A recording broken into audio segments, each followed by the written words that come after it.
हाँ दोस्तों, तो हम पढ़ेंगे स्त्री शिष्ट रूपण प्रतिषेध अधिनियम 1986 और साथ ही इसको पढ़ने के बाद, पूरा पढ़ने के बाद इसकी जो इम्पोर्टेंट जो क्वेश्चंस हैं, ऑब्जेक्टिव टाइप प्रश्न हैं, उनको पूछा जाएगा और उनके उत्तर जो है आपको बताए जाएंगे।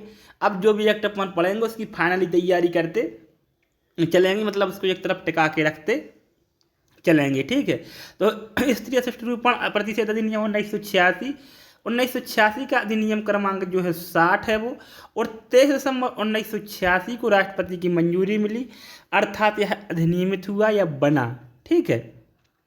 इसके बाद 2 अक्टूबर 1987 से यह लागू है, ठीक है। 2 अक्टूबर 1987 से जो है यह लागू है, यानी प्रवृत्त हुआ, ठीक है, इन्फोर्सेबल हुआ 2 अक्टूबर 1987 से। मात्र 10 धाराएँ इसमें हैं, बहुत ही अच्छे तरीके से आपको इसको पढ़ना है। 15 से 16 प्रश्न राजस्थान एडीपीओ में इस एक्ट से आए थे 2015 के पेपर में, तो एमपी एडीपीओ में भी बहुत ज़्यादा प्रश्न इससे आने की संभावना है दोस्त, इसलिए इसको बहुत अच्छे से जो है तरीकेबद्धपन पढ़ते हैं, ठीक है। तो सबसे पहले इसकी उद्देश्य का देखेंगे। विज्ञापनों के माध्यम से या प्रकाशनों, काय के माध्यम से, विज्ञापनों के माध्यम से या प्रकाशनों, लेखों, रंग चित्रों, आकृतियों में या किसी अन्य रीति से स्त्रियों के अशिष्ट रूपण का प्रतिषेध करने और उससे संबंधित या उसके अनुषंगिक विषयों के लिए यह अधिनियम जो है बनाया गया है, ठीक है। अब आएगी धारा 1, संक्षिप्त नाम विस्तार और प्रारंभ। तो स्त्री अशिष्ट रूपण प्रतिषेध अधिनियम 1986 है, इसका विस्तार संपूर्ण भारत पर है, ठीक है। यह उस तारीख पर प्रवृत्त होगा जो केंद्र सरकार द्वारा राजपत्र में सूचना द्वारा जारी किया जाए, तो हो चुका है 2 अक्टूबर जो है 2 अक्टूबर 1987 से जो है लागू है। ये 86 का एक्ट 87 से लागू है, आपको ये याद रखना है। मात्र इसमें 6 परिभाषाएं, जैसे वैसे 5 अपन को याद कर लेना है, लास्ट की भेद की परिभाषा दोस्तों छोड़ देना है। 2A है विज्ञापन। विज्ञापन के अंतर्गत कोई सूचना, परिपत्र, लेबल, रैपर या अन्य दस्तावेज हैं, और इसके अंतर्गत प्रकाश, ध्वनि, धुआं या गैस के माध्यम से किया गया कोई दृश्य रूपण भी है। विज्ञापन क्या माना जाएगा? तो विज्ञापन के अंतर्गत कोई सूचना, मतलब किसी भी प्रकार का नोटिस वगैरह या कहीं भी सूचना निकलवा दी, फेसबुक कहीं भी डाल दिया कुछ भी, ये क्या है? विज्ञापन है। परिपत्र, लेवल जानते हैं आप लोग, जैसे मान लो दवा के कोई दवाई का या कोई मान लो दवा का ही कोई शीशी होती है, या तो इस पर एक कागज़ चिपका होता है जिसमें लिखा होता है कि इसमें इतना ये है, इतना ये, सब लेबल कहलाते हैं। रेपर भी इसी प्रकार का होता है, ठीक है, जो उस पर लगा होता है, एक चिट टाइप की होती है, इसमें उसका विवरण होता है, ठीक है। या अन्य दस्तावेज इसके अंतर्गत प्रकाश, ध्वनि, धुआं या गैस के माध्यम से किया गया कोई दृश्य रूपण।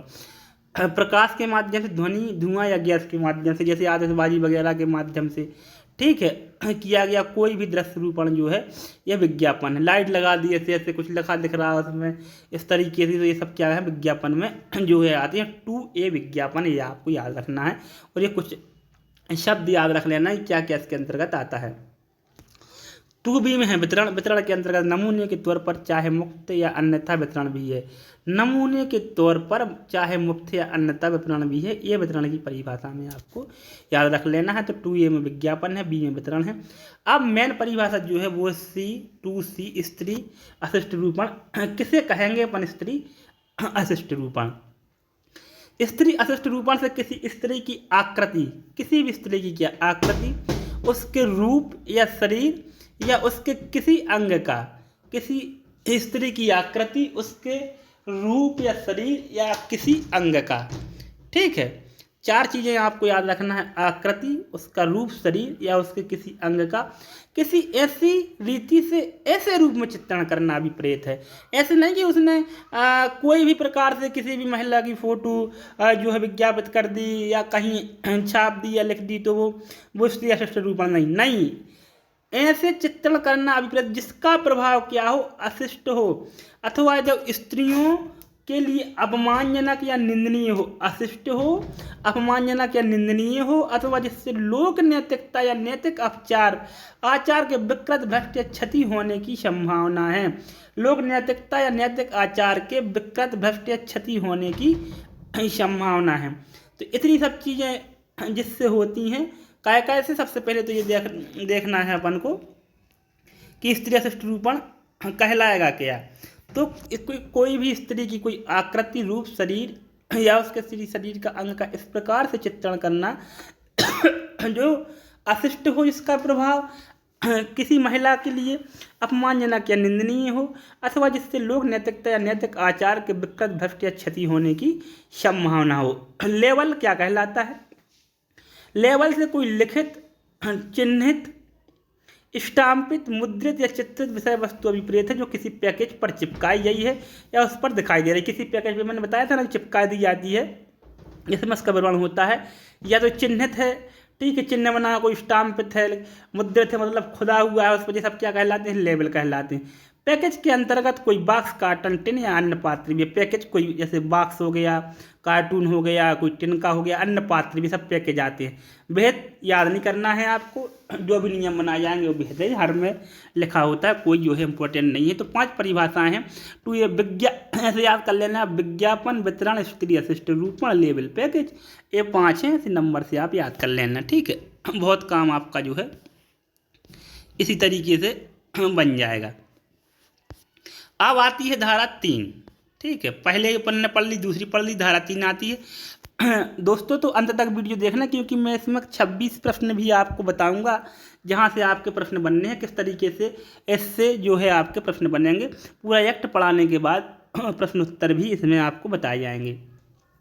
स्त्री अशिष्ट रूपण अंतर्विष्ट करने वाले विज्ञापनों का प्रतिषेध। कोई व्यक्ति कोई ऐसा विज्ञापन है चूंकि वहाँ पर, जिसमें किसी भी रूप से स्त्रियों का अशिष्ट रूपण अंतर्विष्ट प्रकाशित नहीं करेगा या प्रकाशित नहीं करवाएगा, अथवा उसके प्रकाशन या प्रदर्शन की व्यवस्था नहीं करेगा या उसमें भाग नहीं लेगा। तो ना तो विज्ञापन का प्रकाशन करेगा, न करवाएगा, ना उसका प्रदर्शन करेगा, ना करवाएगा, ना उसमें भाग लेगा। धारा 3 विज्ञापन का प्रतिषेध करती है ऐसे विज्ञापनों को जो स्त्री अशिष्ट रूपण का करते हों। आती है धारा 4, स्त्री अशिष्ट रूपण अंतर्विष्ट करने वाली पुस्तकावली के प्रकाशन या डाक, यहाँ पर दोस्तों डाक लिखा है ये, ठीक है, डाक द्वारा भेजने का प्रतिषेध। तो कोई व्यक्ति कोई ऐसी पुस्तिका, सबसे पहले क्या है, कोई पुस्तिका के प्रकाशन विज्ञापन की प्रकाशन की और डाक द्वारा भेजने की बात की जा रही है धारा 4 में। इसकी हेडिंग में ऐसी पुस्तिका जिसमें स्त्री अशिष्ट रूपण अंतर्विष्ट हो, इसके प्रकाशन और डाक द्वारा भेजने का प्रतिषेध करती है धारा 4। कोई व्यक्ति कोई ऐसी पुस्तिका, ऊपर तो पुस्तिका भर लिखा है, अंदर कागज पत्र, स्लाइड, फिल्म, लेख, रेखा चित्र, रंग चित्र, फोटो चित्र, रूपण या आकृति का जिसमें किसी रूप से स्त्रियों का अशिष्ट रूपण अंतर्विष्ट है, उत्पादन नहीं करेगा, मतलब नहीं इसका प्रोडक्शन करेगा, न करवाएगा, और विक्रय भी नहीं करेगा, भाड़े पर भी नहीं देगा, वितरित भी नहीं करेगा, परिचालित नहीं करेगा, और न डाक द्वारा भेजेगा, ठीक है, विक्रय भी नहीं करेगा, उसको किराए पर भी नहीं देगा, किसी को बांटेगा भी नहीं, फ्री में बांटे या पैसे में, उसका परिचालन भी नहीं करेगा और डाक द्वारा उसको नहीं भेजेगा। परंतु इससे कुछ अपवाद दिए गए हैं, ABC, ए में 2 पॉइंट है, बी में 2 पॉइंट है, सी में 1 पॉइंट है। तो इनको देख लेते हैं, जहां पर स्त्री अशिष्ट रूपण नहीं माना जाएगा, ठीक है। तो नंबर 1, किसी ऐसी पुस्तिका, कागज पत्र, स्लाइड, फिल्म, लेख, रेखा चित्र, रंग चित्र, फोटो चित्र, रूपण आकृति को लागू नहीं होगी, जिसका प्रकाशन लोक कल्याण के लिए होने के कारण इस आधार पर न्यायोचित साबित हो जाता है कि ऐसी पुस्तिका, कागज पत्र, स्लाइड, फिल्म, लेख, रेखा चित्र, रंग चित्र, फोटो चित्र, रूपण आकृति विज्ञान, साहित्य, कला अथवा विद्या या सर्वसाधारण संबंधी अन्य उद्देश्यों के हित में है, ठीक है। तो जैसे मान लो विज्ञान, कला, साहित्य कैसे हो गया, जैसे मान लो कोई जैसे आपको कोई निषेचन पढ़ा रहा है, एक विज्ञान का जो टीचर है, तो वो गुप्तांग वगैरह भी कभी कभी बोर्ड पर उसको बनाना पड़ती हो, कैसे निषेचन होता है क्या, तो ये सब दिखाना पड़ता है। तो ये उसमें जो है इस धारा का उल्लंघन जो है नहीं माना जाएगा, ठीक है। साहित्य में भी पढ़ाना पड़ता है कि कैसे क्या हुआ, राजा महाराजा रखते थे, ये सब क्या पहनावा वगैरह भी दिखाने पड़ते हैं। इस तरह कला, जैसे कला में आप देख लेंगे तो खजुराहो की मूर्तियाँ वगैरह हैं, तो इनको इस चीज़ के अंतर्गत जो है नहीं रखा जाएगा। या विद्या, कोई चीज़ सिखाने के लिए, ठीक है, जैसे डॉक्टर्स वगैरह को पढ़ाया जाता है सब, तो नर्स वगैरह को, तो ये सब चीज़ें जो है, या अन्य सर्वसाधारण के उद्देश्यों के लिए, इन चीज़ों के लिए अगर किसी स्त्री का अशिष्ट रूपण होता भी है तो ये माना जाएगा कि वो कोई अपराध नहीं है, क्योंकि उद्देश्य उसका क्या है, विज्ञान, साहित्य, कला या विद्या या सर्वसाधारण संबंधी अन्य उद्देश्य का हित करना है, या जो सद्भावपूर्वक धार्मिक प्रयोजनों के लिए रखी या उपयोग में लाई गई हैं। कई मूर्तियाँ हमारे यहाँ ऐसी होती हैं, ठीक है, जिनको कई लोग मतलब देखने में ऐसा लगता है, लेकिन उनके प्रति हमारी भावना जो है कभी गलत नहीं होती है, उन आदर भाव ही हमेशा उनके लिए आता है, इसलिए वो अशिष्ट रूपण नहीं माना जाएगा।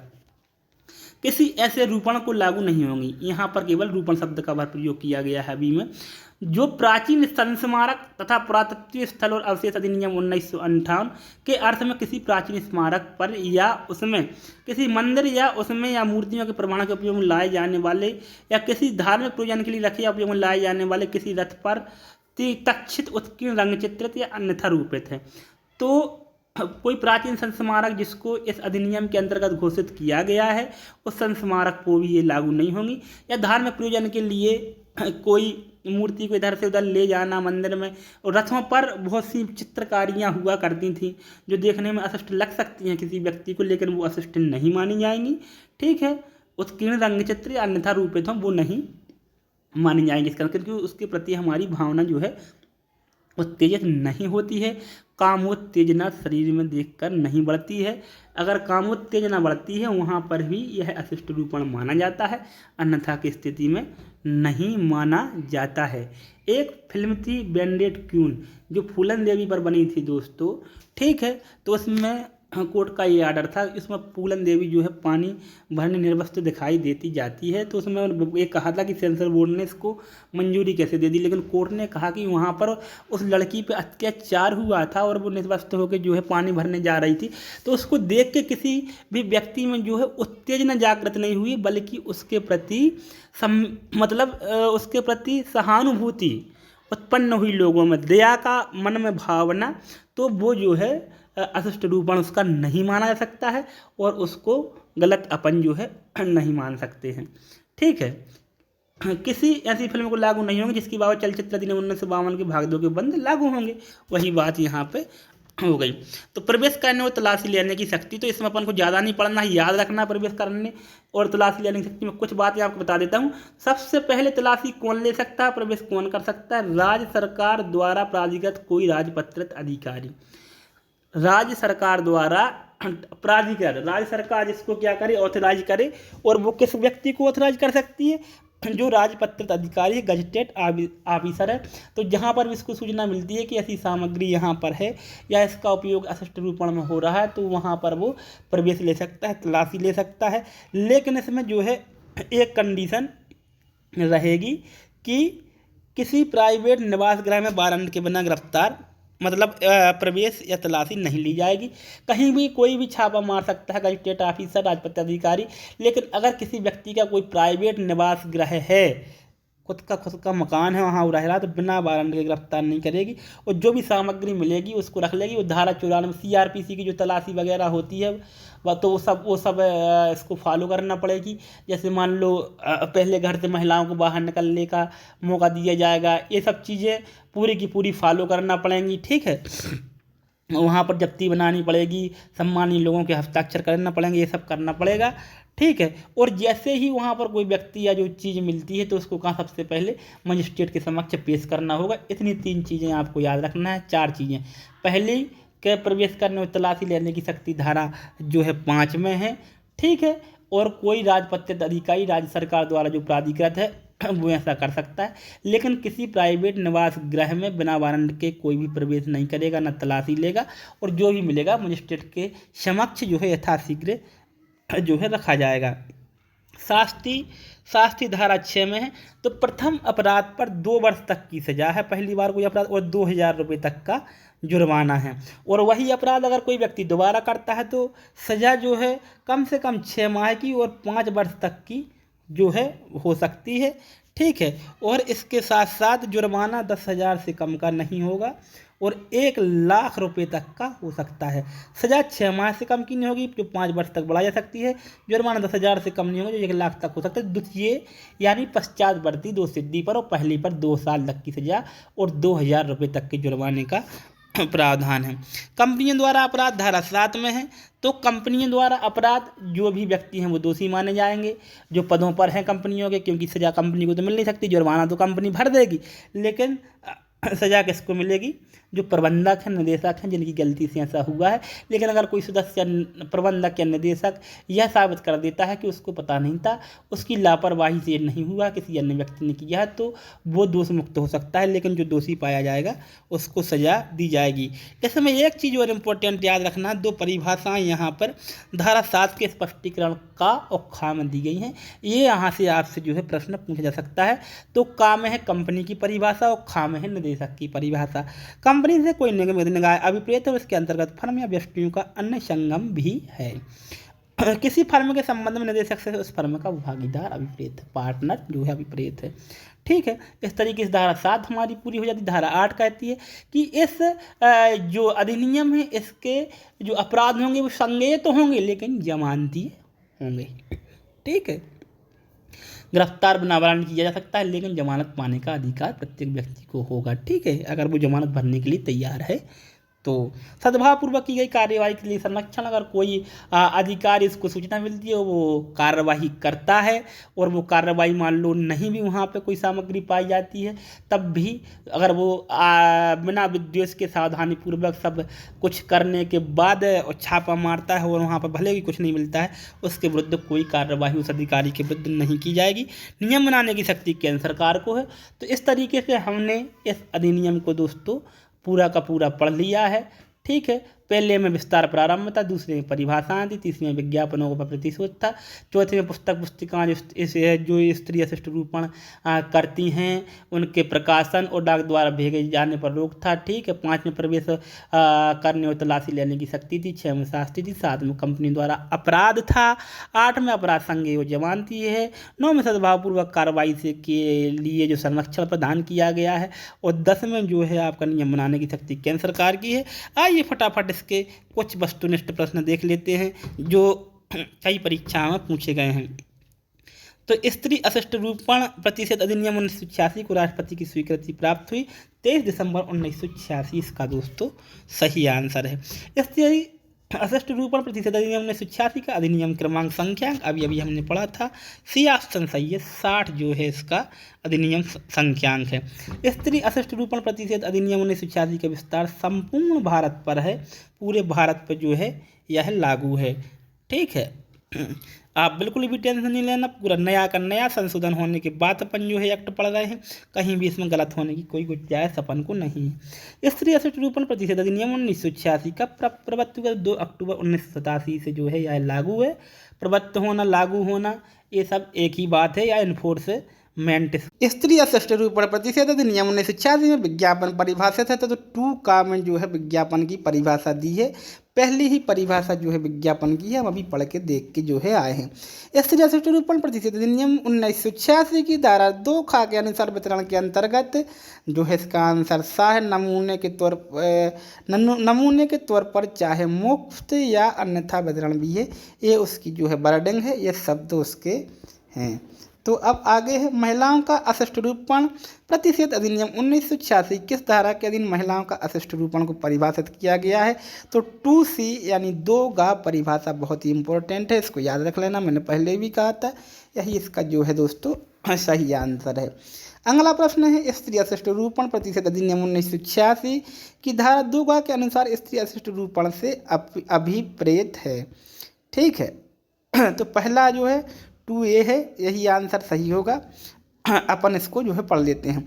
किसी स्त्री की आकृति, उसके रूप, शरीर या उसके किसी अंग या किसी ऐसी अंग का किसी ऐसी रीति या ऐसे रूप में चित्रण करना अभिप्रेत है जिसका प्रभाव अशिष्ट हो अथवा जो स्त्रियों के लिए अपमानजनक या निंदनीय हो अथवा जिससे लोग नैतिक आचार के विकृत भ्रष्ट या क्षति होने की संभावना हो। यही जो है इस पर ये इसमें लिखा हुआ है, तो इसी को अपन जो है सही मान लेंगे। ठीक है, इसके बाद आता है महिलाओं का अशिष्ट रूपण अधिनियम के अधीन विज्ञापन में सम्मिलित है। तो इसको दोस्तों इसका आंसर सही नहीं दिया गया है, सारे के सारे आंसर सही है, इसलिए आपको इसको नहीं पढ़ना है। तो विज्ञापन के अंतर्गत सूचना भी आती है, लेबल, रैपर, अन्य दस्तावेज या धूल, धुआं, गैस सब कुछ आता है। तो इसमें ये थोड़ा सा फॉल्ट क्वेश्चन है जिसको अलग कर दिया गया था राजस्थान PSC द्वारा। तो इसको आपको भी ध्यान में जो है नहीं रखना है। आगे है स्त्री अशिष्ट रूपण प्रतिशत अधिनियम 1986 की धारा 2 इंगा के अधीन पैकेज के अंतर्गत आता है। तो कोई भी बॉक्स, टिन, कार्टन या अन्य पात्र, मतलब डी ऑप्शन इसका सही है, सही पैकेज के अंतर्गत आते हैं। सभी बॉक्स, टिन भी आता है, अन्य पात्र भी आता है, कार्टन भी आता है। महिलाओं का अशिष्ट रूपण प्रतिशत अधिनियम 1986 किस धारा के अधीन महिलाओं का अशिष्ट रूपण करने वाले विज्ञापन पर प्रतिषेध है? तो धारा 3 इसका प्रतिषेध करती है, अभी जो हम पढ़ के आए हैं।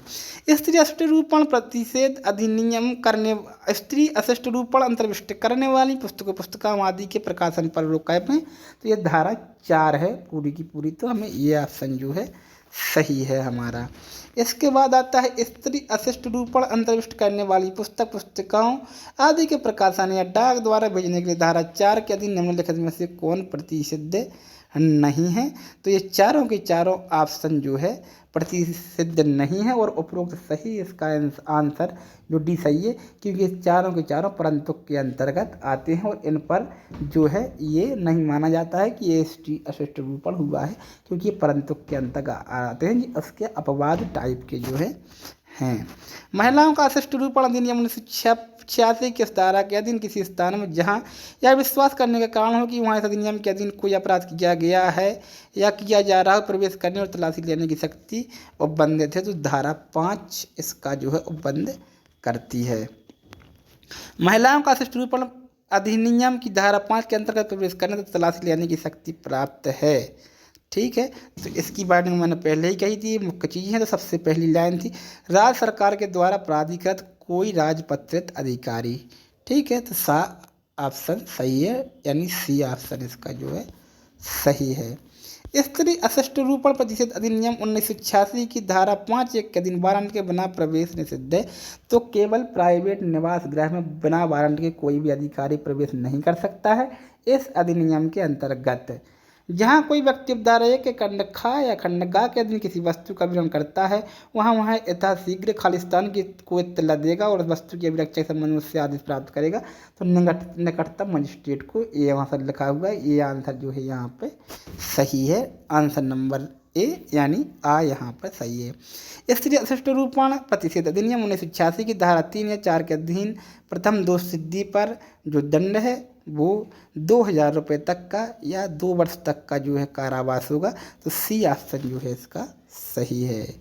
इसके बाद आती है अगला प्रश्न, स्त्री अशिष्ट रूपण प्रतिषेध अधिनियम 1986 की धारा 3 या 4 के अधीन द्वितीय या पश्चातवर्ती यदि दोबारा वही अपराध करोगे तो इसके लिए बी ऑप्शन सही हो जाएगा। 6 माह, कम से कम 6 माह की, अधिकतम 5 वर्ष का कारावास।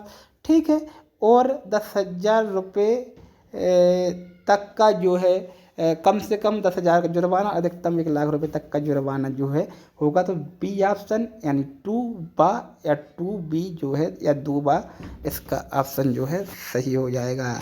इसके बाद आता है इस स्त्री अशिष्ट रूपण प्रतिषेध अधिनियम 1986 की कौन सी धारा में कंपनियों द्वारा अपराध से संबंधित है? तो धारा 7 इससे जो है संबंधित है। ठीक है, महिलाओं का अशिष्ट रूपण अधिनियम 1986 की धारा के अनुसार इस अधिनियम के अधीन के अपराध संज्ञेय होंगे। तो धारा 8 ऐसा प्रावधान करती है कि अपराध संज्ञेय और जमानतीय होंगे।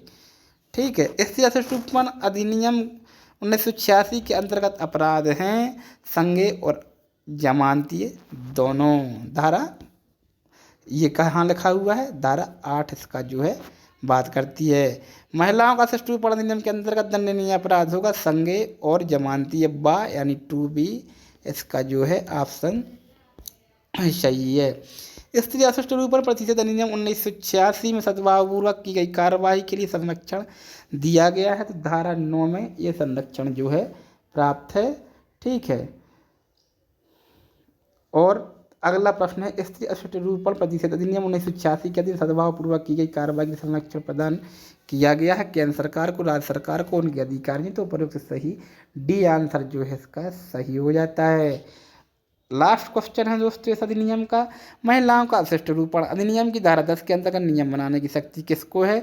तो जो है केंद्र सरकार को इसके लिए नियम बनाने की शक्ति है अधिसूचना द्वारा। तो 2A इसका जो है ऑप्शन दोस्तों सही हो जाता है। इस तरीके से हमने यह अधिनियम पूरा का पूरा पढ़ा। आप भी बहुत अच्छे से पढ़ लें और बहुत ही जल्द अगले अधिनियम को आने का जो है इंतज़ार करें। ठीक है दोस्तों, धन्यवाद।